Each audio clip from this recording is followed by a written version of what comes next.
بص بص هيغير لونه ازاي. انا لو كان معايا اي حاجه اطبخه فيها دلوقتي كنت طبخته. اتكل على الله. يلا يابا.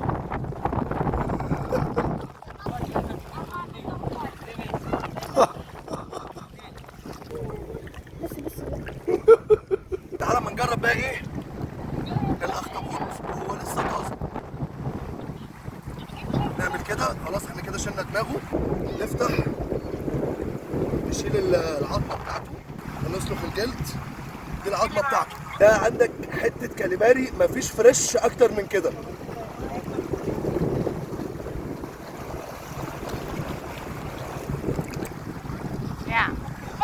تيجي بقى للجنب التاني نقوم منضفينه اهو، تشطفه في الميه، وده احلى سوشي في الكوكب.